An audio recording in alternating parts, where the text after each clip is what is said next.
let's discuss superheroes.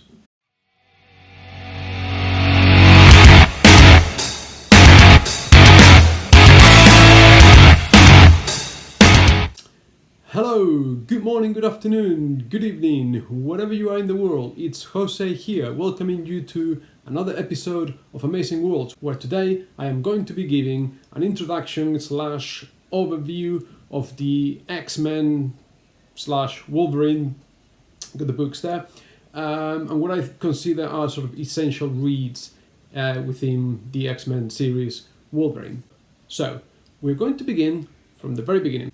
Here I have got 3 Omnibus editions of the original run of the X-Men by Stan Lee and Jack Kirby from the 60s. So these 3 volumes cover the first run from the 60s that eventually ended up being cancelled because, let's be honest, they weren't very good, and maybe I should just do a video dedicated to these 3 books. There are many flaws with these books. Number 1 is that they are in black and white, so the colors have been erased from the books, so all you get is just text and inks. Now, the stories haven't aged well. They're not very good stories. They're like a single 20-page, 22-page monthly villain of the week, of the month, I suppose. And moving on, they're very naive, very naff, very silly.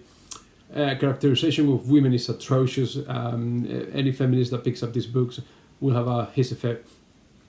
Rightly so, I suppose. However, having said all that, you cannot fault the creativity, you know. Everything that you recognize about the X-Men happens in the first 10 issues, you know. Cyclops, the Beast, Magneto, the Juggernaut, all the tropes, all the cliches, everything that you know about the X-Men was already there from the start. So that's pretty impressive and that's pretty incredible. But the first few issues are just tedious.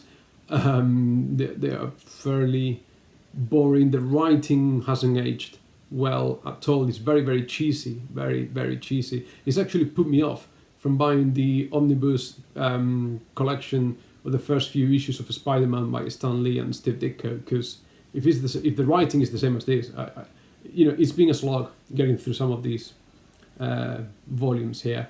I was even thinking of giving them away, getting rid of them. They're not very good, actually. In the later volumes, particularly in volume, once the writing changes, volume 2, Stan Lee just became editor and other people took on the writing. There was a bit more of a drive to have more longer, several issues spanning stories. But I don't know, I think they were running out of ideas, and then they were doing kind of like backstory, origins of each of the members. They're not very good. I mean, I managed to get volume 2 signed by Roy Thomas, who actually was the person that took over from Stan Lee in the writing of the X-Men. And like I said, there are some very silly stories in there.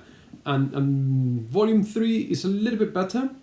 There's some better writing, better art. The Neil Adams run was really good, and Neil Adams will go on to have an iconic run on Batman afterwards. But here you have the Beast transitioning from being human to the blue. I'm assuming he's blue because here again he's just black and white. I'm guessing, I suppose, you can get these collected editions probably in color hardbacks, but they will cost a packet. These ones I've got out of print. I had to buy them secondhand, troll through the internet for them. I thought they would be a little bit better, to be honest. They put me off. I mean, I'm not a big superhero fan, and they certainly put me off from that Silver Age Marvel comics thing. I've really got no interest in delving into the origins of the Avengers, Captain America. They are bad. They just are bad. But we move forward in time, and now here, after the X-Men got cancelled, I'll talk about that one later. After the X-Men got cancelled in the 60s, they were revived again in the late 70s the giant size.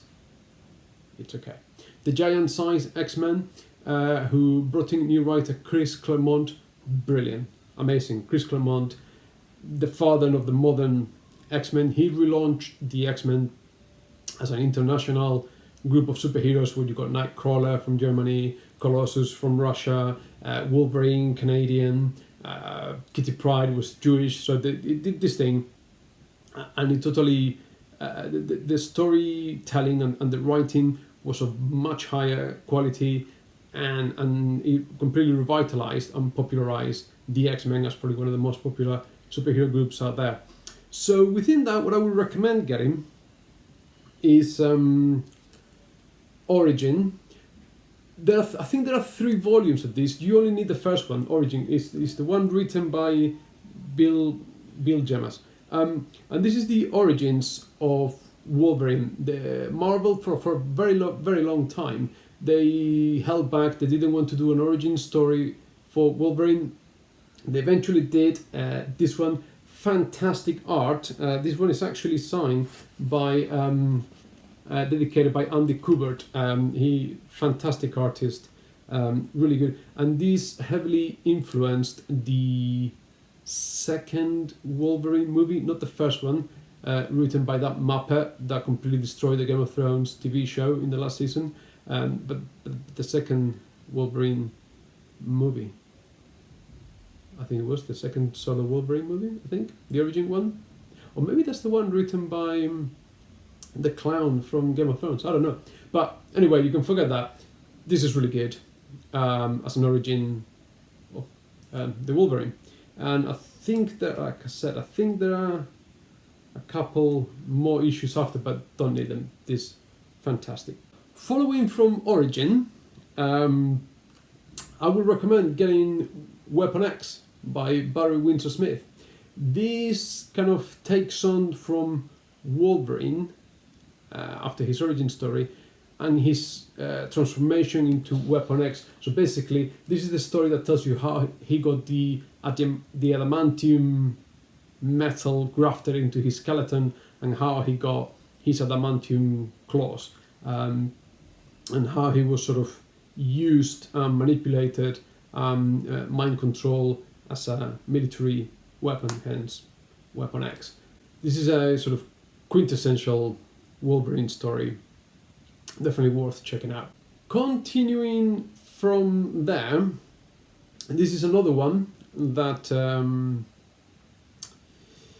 influenced the Wolverine movie, the one where he goes to Japan. This is an iconic story written by Chris Claremont and drawn by Frank Miller before Frank Miller lost the plot and he could actually draw.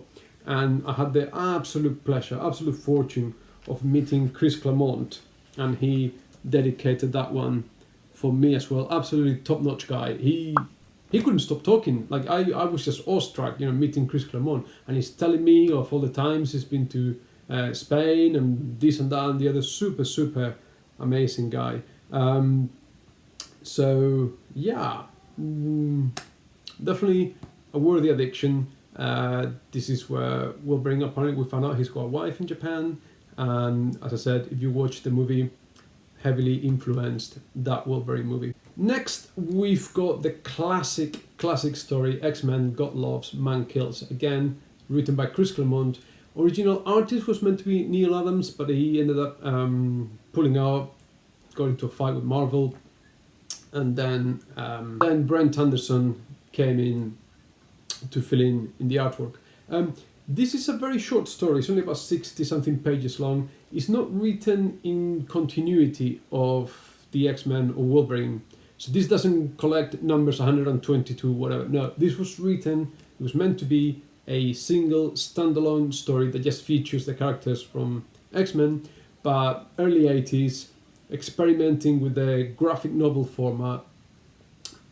I think it stood up the test of time really well, but it's a bit poignant to see representations of the Twin Towers in New York when reading this. This edition is fantastic. It's got lots of extras, interviews with Chris Claremont and Brent Anderson, and the original 6 pages pencil art by Neil Adams. Really good.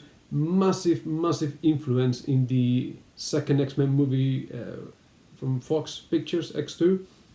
Is pretty much this story with a bit of a twist, some slight changes. So definitely worth having in your collection. Then another classic, iconic saga of the X-Men is the Dark Phoenix saga, again by Chris Claremont and John Byrne, and this was big influence in the third X-Men movie. If you watch the movie, you kind of got the gist of what this story is about, although it's slightly more far-fetched than the movie. There's a bit of interplanetary traveling around and stuff like that. I hate it. I hate it when superheroes have to go to another planet to fight mutants. I don't like it. I like my superheroes fighting supervillains on Earth. We don't need to bring mutants. We don't need to bring other species from other planets. There's enough imagination going on here that we don't need to do all of that. But anyway, this collects apparently Uncanny X-Men 129 to 137, and it is a classic tale, again, as I said, influencing the movies there. Next, I would like to talk about X-Men Days of Future Past. And these things have been in print for like 20 years or so. Another Claremont-Byrne collaboration, another iconic story. Same title as the movie, you can see why. If you've seen the movie, you've got an idea, and if not, don't watch the movie, read this first. Dystopian future, the X-Men need to travel back in time to change the timeline, save the world type thing. Really creative ideas there. I suppose if you just want a taste for the X-Men Wolverine, these novels I'm recommending are good enough. But perhaps, however, if you really get into it, you can still get all the Omnibus. I think there's about 12 massively thick volumes, hardback, with all the Chris Claremont run on the Uncanny X-Men, which is probably worth getting if you like it. But they are expensive, they are heavy. Those Omnibus editions are not for the faint-hearted. If just for a flavour, these stories are the better ones. Finally, I wouldn't necessarily recommend this one because story-wise, it's not a great story, but it's a massive romp. It's massively fun, and the art, it's impeccable. It is brilliant. This is the two-part Wolverine, Enemy of the State. Part 1 is here, Part 2 there. Wolverine, Enemy of the State, written by Mark Millar, art by John Romita Jr. Absolute legend, John Romita Jr. He's done a crazy amount of work with superheroes. He also did the Kick-Ass comic. If you haven't seen my video on Kick-Ass, please give it a check. Mark Millar, not really a superhero writer. He's more well known for doing crazy stuff. Kingsman, and obviously the Millar Romita Jr. team of Kick-Ass as well. So he does kind of weird, rude, twisted comics there, never really being a superhero writer. But here he got given carte blanche to take Wolverine, and it's basically Wolverine kills everyone. That's the story. In book 1, he kills all the superheroes because he gets programmed to kill superheroes by the bad guys. And then in book 2, he gets reprogrammed, so then he goes and kills all the bad guys. That's basically the gist of the story.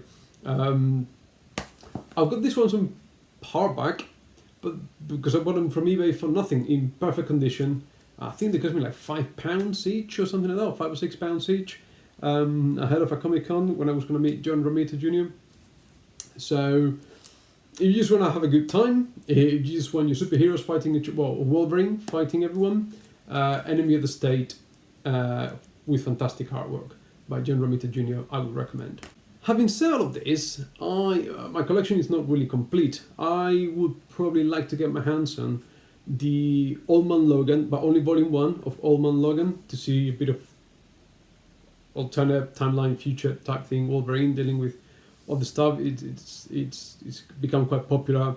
It's spawned its own sort of parallel universe type thing there. So I may at some point get my hands on the Old Man Logan comic, and also I will probably try to get.